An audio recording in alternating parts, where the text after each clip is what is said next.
welcome to Wake Up with Patty Catter. Come dive into today's episode, sponsored by the Patriotic Mermaid.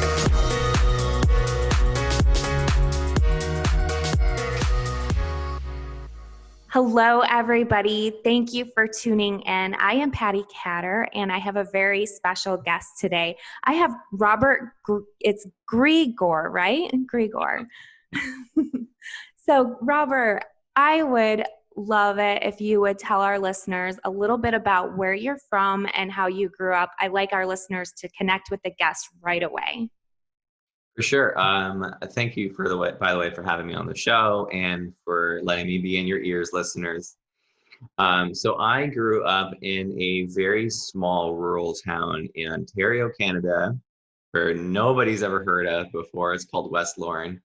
And I had quite an influence. I was born into a upper middle class childhood, so I kind of had all the stuff that I needed, nothing really extravagant, but nothing, I certainly had all the clothes I needed and food, and I even got the car that I wanted to drive when I first turned of age.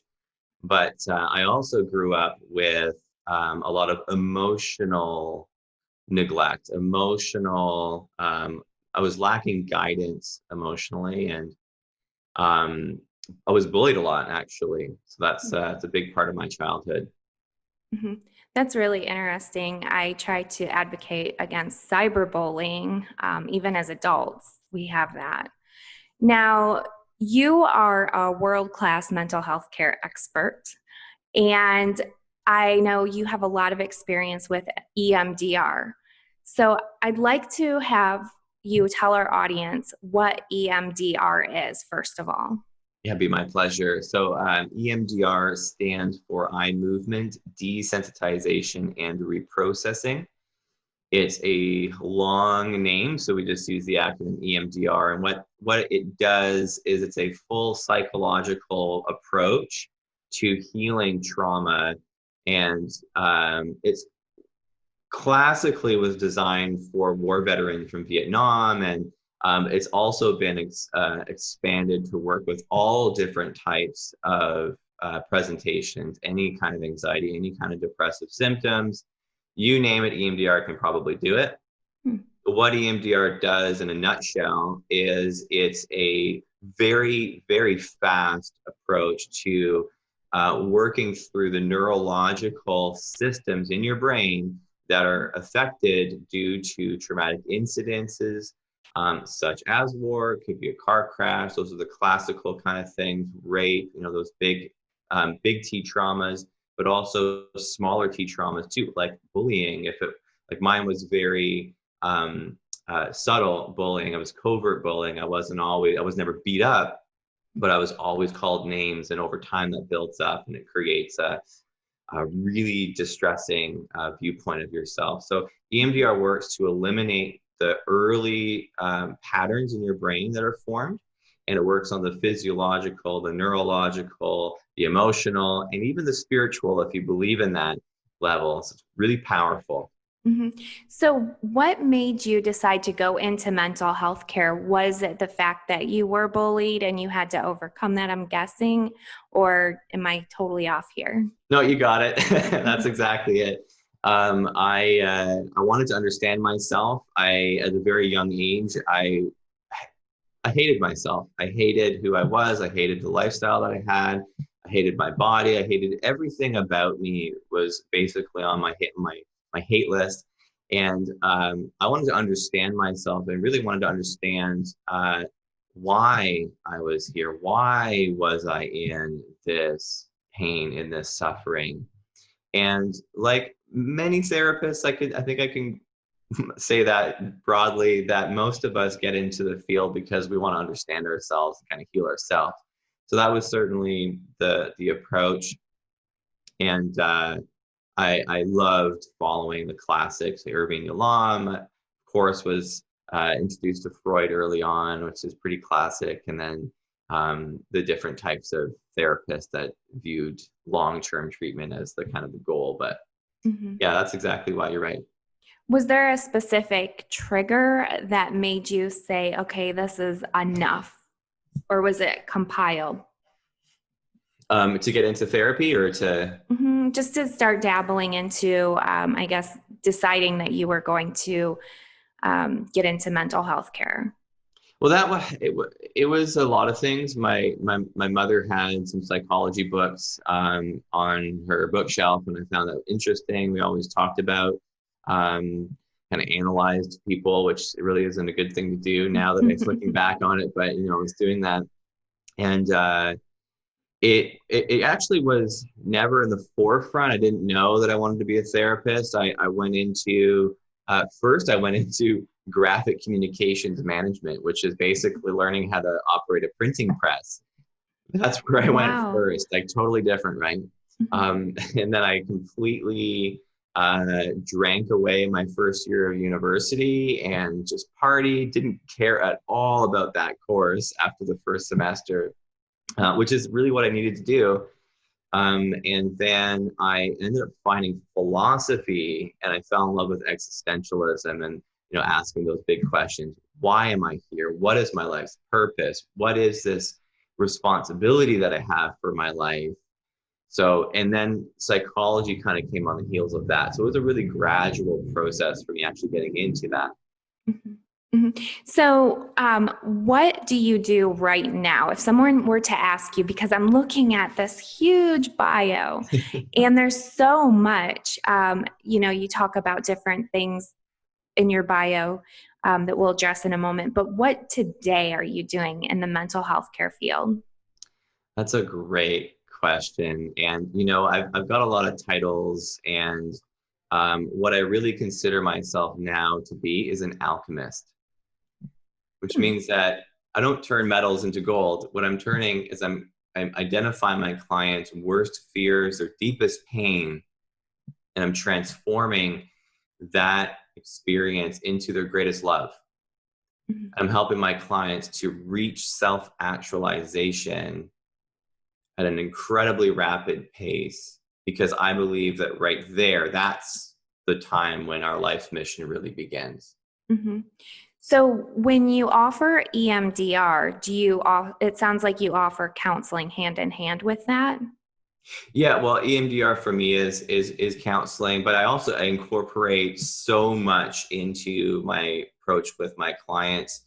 Mhm. It's an accelerated approach, which really we're talking days. Instead of spending years and decades in therapy, we're doing this in days, Mhm. one weekend. Do you have a practice, or can people contact you? Could you do web conferences? Do you take health insurance, or is it privatized? Well, it's definitely, yes, privatized here. And what I would recommend if anybody's interested is to just contact me directly and we'll talk about it. My physical practice is located in Vancouver. And prior to the pandemic, what people were doing was they were flying over and we'd have a really amazing weekend in Whistler, which is one of the most beautiful areas in BC. So, yeah, but we've all had to adapt a little bit due to the times. Hmm.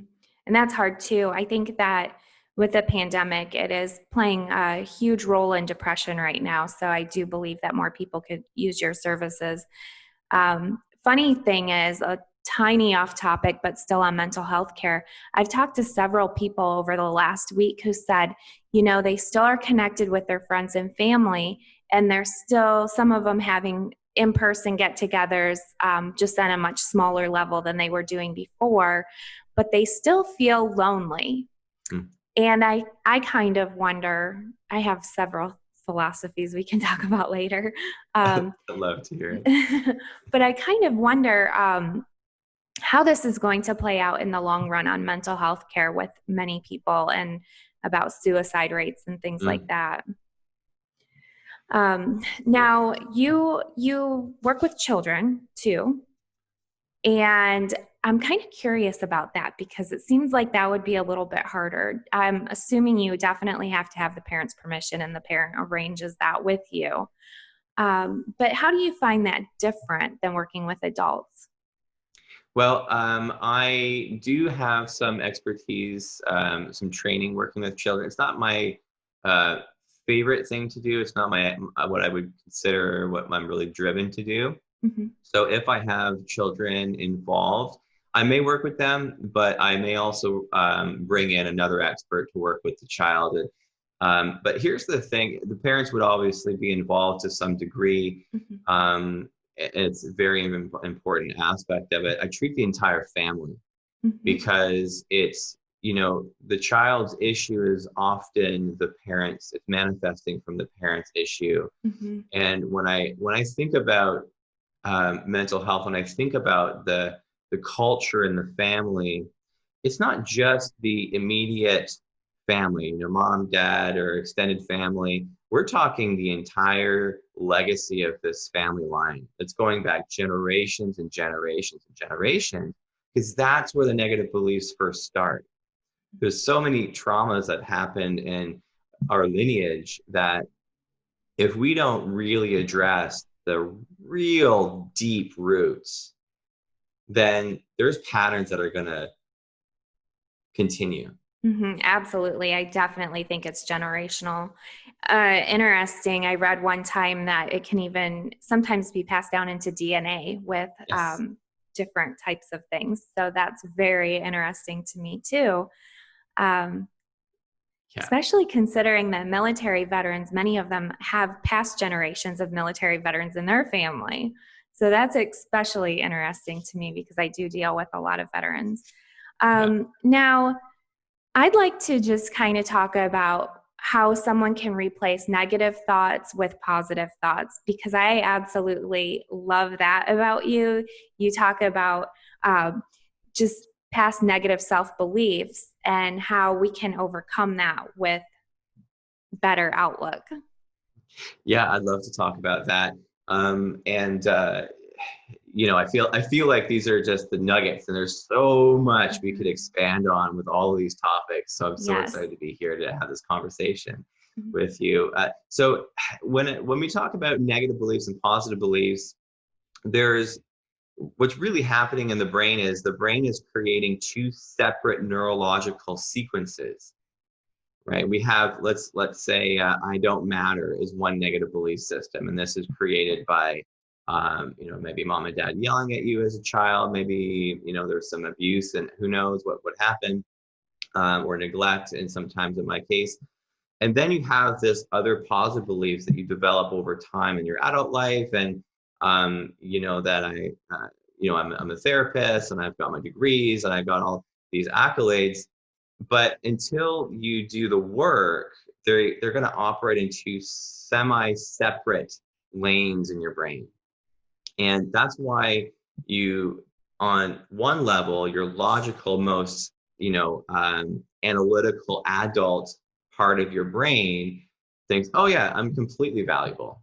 I know I'm valuable, for sure. But when we experience a distressing feeling in some event that's present, it could trigger the negative system from the past. And then all of a sudden, I don't feel like I'm, how old am I? 36, I think, 37, I don't know. I'll start to feel like I'm 7 or 11. Mm-hmm. So it's not really replacing the negative belief. What we're doing with my treatment is we're eliminating the negative belief altogether. It doesn't even exist anymore. And then the positive belief just takes over.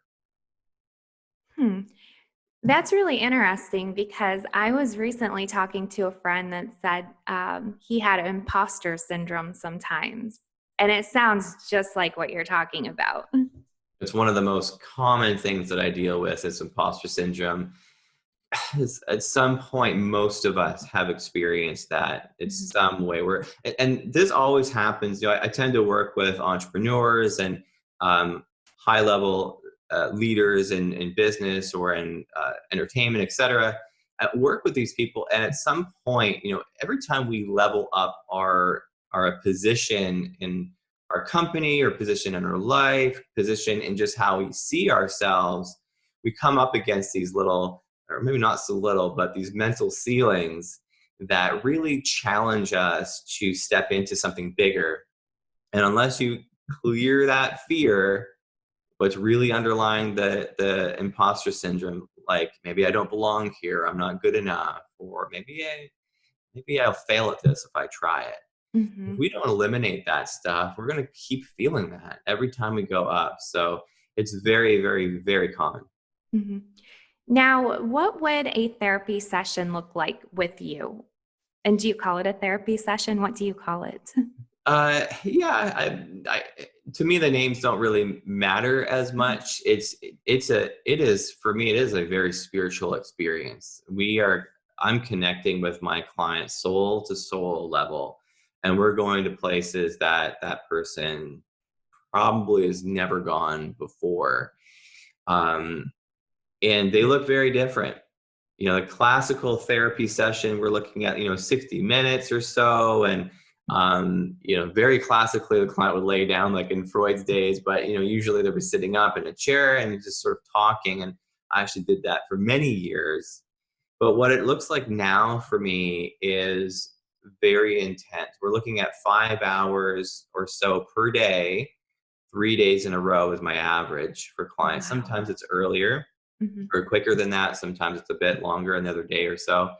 But we're talking very, very, very fast. And, really the weird thing is, half of my clients leave totally exhausted because it was a very intense day. And then half leave so energized because they've just taken this massive boulder off their backs. And they say, Robert, I'm going to go for a run. Okay, go for it. Wow. So how would somebody contact you if they wanted to have some of your services or receive therapy from you? For sure. You can go to my website, grigorecounselling.com. That's Canadian counseling, so there's 2 L's in there. And you can reach out to me that way and book either a consultation or send me an email, and we can connect that way. Okay, I'll definitely be putting that on the social media too. So if you're listening, you'll see it on social media. If you're watching the video, you'll see this on the video too.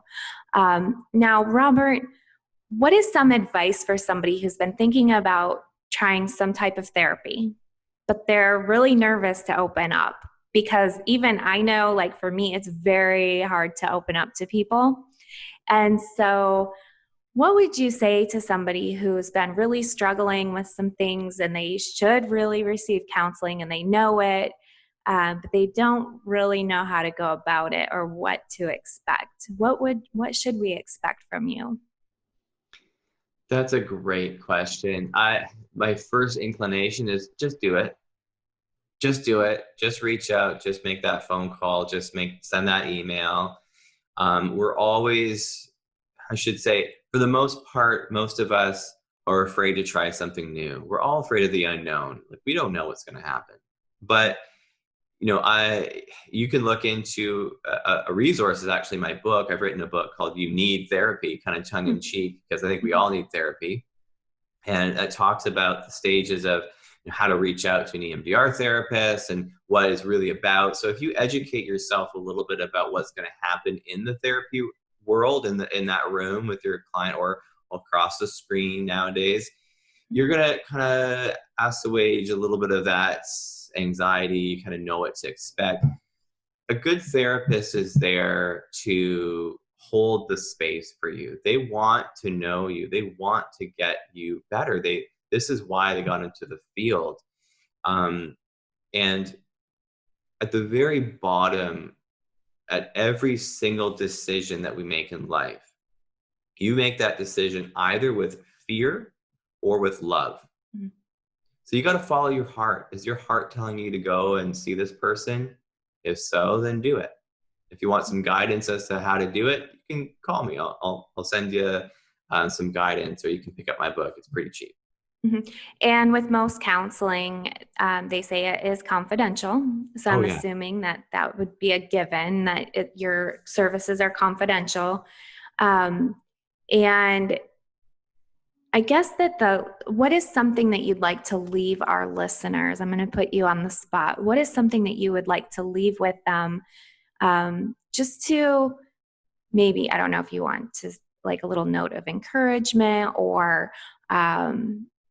just something. Yeah. You know, what's coming to me right now is that you are so much stronger than you might feel. And you have so much potential that you can actually accomplish. And if you follow your heart, it will lead you to the right pathway for you.